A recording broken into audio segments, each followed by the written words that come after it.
قصتنا لهذا اليوم تتكلم عن إمام المسجد السفاح الجزائري، يعني تخيلوا إمام وسفاح في نفس الوقت. وهذه القصة هزت الجزائر بكل تفاصيلها وأحداثها ما راح تخطر على بالك ولا راح تتوقعها. فاليوم راح أسرد لكم القصة كاملة، ولكن قبل ما نبدأ لا تنسى تصلي على النبي، اللهم صل وسلم على نبينا محمد، ولا تنسى تجهز مفرحاتك واستمتع بالمقطع، مشاهدة ممتعة الجميع. وتنويه المقطع أنا يمكن ما يناسب أصحاب القلوب الضعيفة إنه يتكلم عن سفاح وقتل وزي كذا. نخش على المقطع، مشاهدة ممتعة.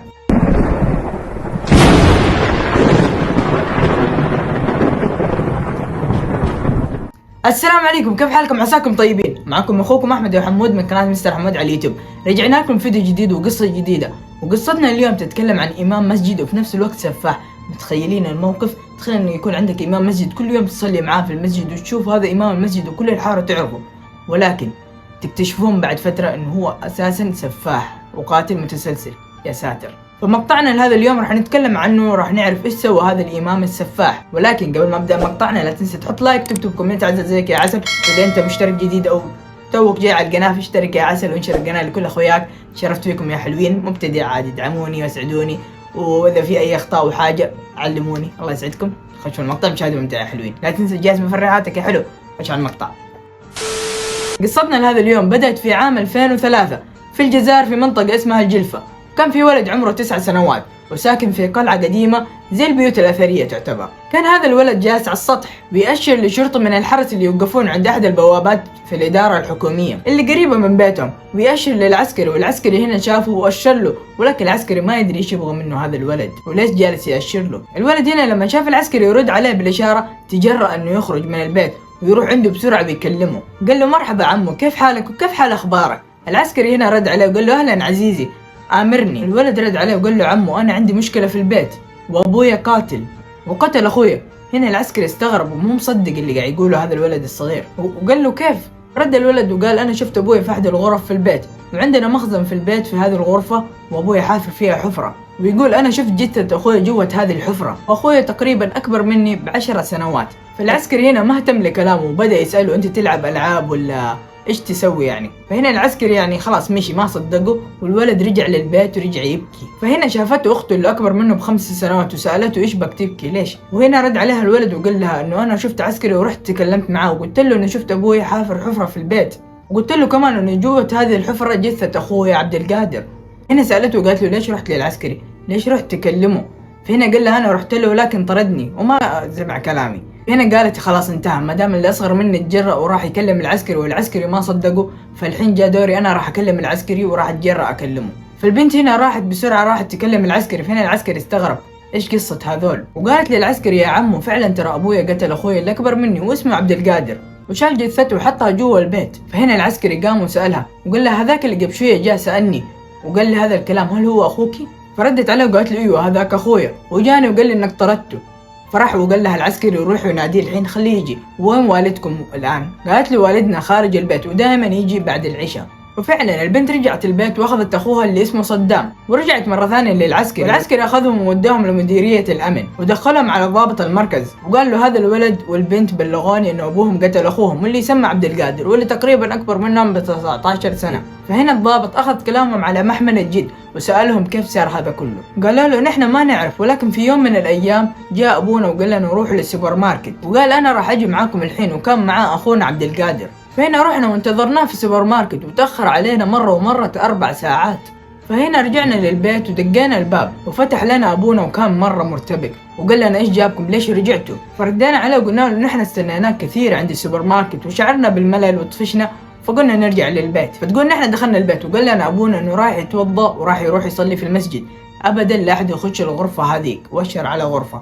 وطبعا هذه الغرفة عبارة عن مخزن ولكن ممنوع انه يخش فيها اي احد، ونحن فعلا ما ندخل هذه الغرفة. ولكن في هذاك اليوم لما راح للمسجد وكنا نحن جوا البيت موجودين، فقمنا ندور على اخونا عبد القادر اللي كان هو اساسا جوا البيت. فقمنا ندور على اخونا عبد القادر وندور عليه في البيت في كل مكان جالسين ندور. فهنا ونحن ندور له في البيت لما طلعنا للدور الاول حصلنا دم يسيل، وهذا الدم كان يسيل على الارض كأنه دم شخص كان ينزل منه الدم وواحد جاء سحبه من الارض. فهنا قمنا نصرخ وننادي عبد القادر وكنا مستبعدين تماما انه هذا يكون دم عبد القادر. خلال بحثنا ونحن ندور ونصرخ عبد القادر قررنا ندخل الغرفة اللي ممنوع ندخلها. طبعا نحن اضطرينا نخش هذه الغرفة اللي منعنا والدنا من انه نخشها، ولكن قبل ما يخشون الغرفة رجع ابوهم البيت وسألهم وسأل صدام، وكانت إجابة صدام نفس إجابة أخته الأكبر منه، قالوا إنه ما دخلنا هذه الغرفة. لكن هنا هم بدأوا يسألون أبوهم وقالوا له وين أخونا عبد القادر، ما إحنا شايفينه. فرد عليهم وقال لهم عبد القادر سافر، إنه فعلا كان موضوع السفر موضوع حقيقي، وكان عبد القادر ناوي يسافر لفرنسا، مخطط إنه يسافر، فعشان كذا حط العذر هذا. فهنا ردوا عليه وقالوا له طيب ولكن إيش الدم اللي كان موجود في الدور الأول؟ فهنا عصب وقال لهم مين أمركم إنكم تطلعون للدور اللي فوق؟ فقالوا له إن إحنا كنا ندور لعبد القادر ونبغى نعرف دم مين هذا اللي موجود في الدور اللي فوق. وسألوه وقالوا له وين عبد القادر؟ فهنا رد عليهم وقال لهم خلاص عبد القادر انتهى وأخذ أغراضه كلها وسافر. فهنا ولد الصغير قرر يسأل أبوه مرة ثانية ويقول له يا أبوي طيب إذا سافر عبد القادر هل ما ياخذ ملابسه معه؟ وهل يعني إنه يسافر بدون ملابس؟ فهنا الأب رد عليه وقال له كيف؟ إيش تقصد بهذا الكلام؟ ما فهمت. فقال له أقصد ملابس عبد القادر اللي الحين موجودة في الغرفة حقه. والشيء الأغرب إنه ملابس عبد القادر اللي كان يلبسها قبل ما نروح السوبر ماركت موجودة وأنت معلقها على الحبل وفيها دم، فيها آثار دم يعني.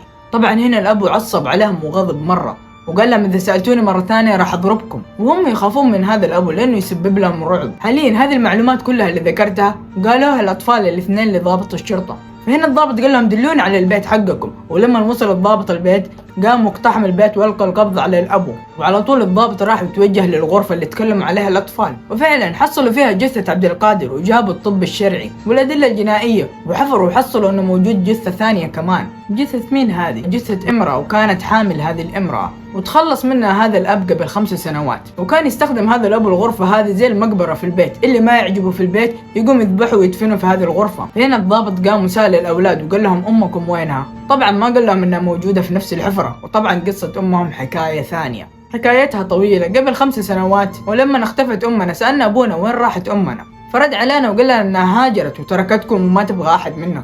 لكن البنت تكلمت مع الضابط وقالت له أنا أحس إنه أمنا كانت موجودة معانا في هذا البيت، وسمعت صوتها لما كانت تتشاجر مع أبويا، وبعدها اختفت، ولما فقدناها قال لنا أنها هاجرت وما تبغاكم. فقال الضابط إنه الجثة الموجودة هي جثة أمها، ويتبين لنا أنها جثة لها أكثر من 5 سنين. والحين إيش قصة هذا الأب؟ ذبح زوجته وذبح ولده الكبير وجالس يسجن أبنائه الصغار، وهذا الأب يشتغل إمام مسجد يعني إمام الناس، فهل فعلا هو إمام أو جالس إنه يستخدم الدين كغطاء عشان يغطي الناس إنهم ما يشتبهون فيه أو ما حد يشك فيه؟ وفعلا ترى ما في أي حد شك في هذا الأب تماما، ولكن انفضح الآن مع الاعترافات والأسئلة وسألوه ليش سوى هذه الأشياء. طبعا عبد القادر كان واعي وكان موجود وقت ما الإمام ذبح زوجته واللي هي كانت حامل، وذبحها في نفس الغرفة ودفنها فيها. الشاهد في هذا القصة إنه عبد القادر كان يحاول إنه يسكت وما يفضح هذا السر، يعني ما كان بيفضح أبوه لكن كان غاضب جدا من أبوه بسبب ما حصل لأمه. فهنا الأب عشان يسكت ولده قام بتنفيذ كل أوامر عبد القادر، وعبد القادر قام بابتزاز هذا الإمام، وكان الإمام يقول له إيش تبغاني أشتري لك؟ تبغاني أشتري لك جوال؟ راح أشتري لك جوال، وأنتوا تعرفون طلبات المراهقين، كل اللي تبغاه أنا راح أوفره لك وراح أجيبه لك، ولكن بشرط ما أبغاك يا ولدي يا عبد القادر إنك تخرج من البيت أبدا. فهنا عبد القادر رد عليه وقال له ما في مشكلة، وفعلا كان يقضي وقته كله في البيت لما كان عمره 14 سنة تقريبا، وابدا ما كان يقدر يخرج من البيت، حتى اصحابه اللي اكبر منه او اللي قده كانوا يسالون وين عبد القادر. فهنا الاب قال له افضل شيء عشان ما تخرج للشارع وعشان اصحابك واصدقائك يعني ما يشكون انك جوا البيت موجود، روح وقول لهم انك راح تسافر لفرنسا، وبعد 2 شهرين اخرج للشارع وروح وقول لهم انه انا رجعت من فرنسا. فهنا عبد القادر كان فرحان مرة بالخطة هذه اللي أبوه سواها، لأنه أبوه راح يحقق له بعض متطلباته، وفوق هذا كله راح يتفاخر قدام أخوياه وأصحابه أنه أنا رحت وسافرت لفرنسا. وفعلا عبد القادر جلس في البيت لمدة عدة أشهر، ولكن الشهر والشهرين استمروا لمدة 5 سنين، لين وصل عبد القادر لمرحلة ما يقدر يتحمل، ما يقدر يقعد في البيت ويبغى يخرج من البيت، فتشاجر مع أبوه اللي هو الإمام. فقرر هنا الإمام اللي هو أبوه انه يتخلص منه، وكان خايف من ولده عبد القادر انه اذا خرج للشارع يفضح ويكشف سر امه اللي هو قتلها، لانه ترى كمان الام قد هددته بانها راح تفضحه هذا الامام. دقيقة، تفضحه بايش؟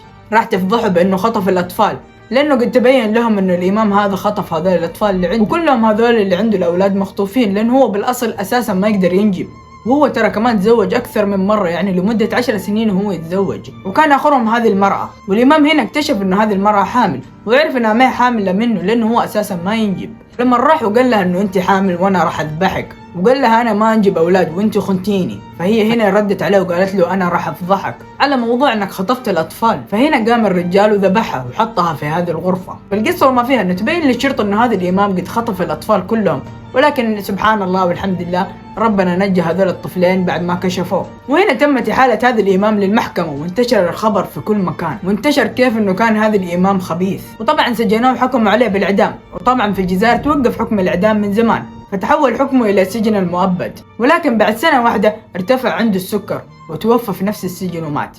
وبقي صدام واخته. ولكن الغريب لما جو الناس يزورون هذول الولدين اللي سكنوا عند خوالهم، واللي من المفترض انه هذه اللي ماتت هي تكون امهم، ولكن هي ما هي امهم اللي ماتت. وبقي صدام واخته عندهم. بالصدفة الجيران قاموا يزورون هذا الخال عشان يشوفون الاطفال ويواسوهم ويفرحوهم ويقعدوا معاهم وزي كذا. في يوم من الايام جت فتاة تزورهم عشان تعزيهم على امهم وكذا يعني، فانصدمت انه صدام يشبهها مرة بشكل كبير وغريب كمان. والاغرب من كذا انه هذه البنت اللي جت زارتهم هي قد فقدت أخوها قبل كذا اللي كان عمره تقريبا 2 سنين، يعني كان عندهم طفل مفقود. فرجعت للبيت على طول وكلمت أمها وقالت لأمها هذا الموضوع. وكانت قصة الإمام مشهورة في هذاك الوقت، واكتشف أن هذول الأطفال مخطوفين. وراحوا البيت خوالهم، والأم قالت لهم بكل شيء وقالت لهم أبغى أشوف الولد. ولما شافت الولد تبين لها أنه يشبه أولادها، وعلى طول راحت ورفعت قضية وسووا له فحوصات وكذا، وأثبتت DNA أنه هذا الولد فعلا ابن العائلة هذه. وهنا الولد وجد أهله، وبقيت البنت مفقودة وما حصلوا أهلها. تبين أن الطفل صدام لم يكن ابن الإمام المجرم، بل قام باختطافه، بعدها قتل زوجته وابنه في جريمة كان شاهدا عليه هذا الشاب ليجد عائلته التي غادرها لسنوات. خطفني مولا عامين الداني، ضيع لي حياتي، ما قريتش، دمر لي حياتي. دوك راني نعاني، عندي امراض نفسيه، عندي حوايج. انا يا واختي هذه ثاني راها معقده ومريضه وعندها مشاكل. 15 عام وهي مسكره، ما بان عليها والو، احنا اللي سكرنا الباب تاع الكراج. وهنا تجمعوا خوالها وقالوا لها انه من المؤكد انه تكون انت كمان مخطوفه، يعني زي اخوانك. وتبقى قصة هذه البنت إلى الآن متداولة، وجاري البحث عن هوية هذه الفتاة، يدورون عن هويتها عشان يعرفون مين أهلها. أما زينب بسطامي لا تزال في الوثائق ابنة المجرم، لكن منزلها مغلق وتقطن في هذا البناء الفوضوي رفقة صدام. إلى الطفلة هذه حية بسطامي فاتحة، إلى حية يجيبوها، إلى مفقودة يديروا لها شهادة فقدان ويقسموا هذا الورث هذا. بعد مرور 14 سنة على هذه المجزرة التي كان بطلها إمام الحي، عادت زينة وصدام لقلعة المجرم، وعادت معهما ذكريات الأليمة التي لم تمحوها السنين، وأملهما أن تطوى هذه الصفحة بلا رجعة. وبس يا جماعة الخير، الين هنا وصلنا لنهاية هذا المقطع. اتمنى انه نال اعجابكم. لا تنسوا تدعمونا باللايك يا حلوين، تكتبون كومنت عسل زيكم يا حلوين، وتقيمون المقطع وتعطونا كلمة حلوة تسعدني. اتمنى تضيفونا على كل حساباتي، كلها موجودة في الروابط تحت، او اكتب MRHD شرطة 20، كل حساباتي بنفس الاسم. تشرفت فيكم يا حلوين. اي شخص جديد على القناة اشترك، فعل زر الاشتراكات، فعل زر الجرس، وانشر القناة لكل اخوياك، واحبكم والله يسعدكم يا رب. اخوكم احمد وحمود، اشوفكم على خير، فما الله. سلام. اعطونا افكار قصص اذا عندكم زي كذا تبوني احكيها. اشوفكم على خير، سلام.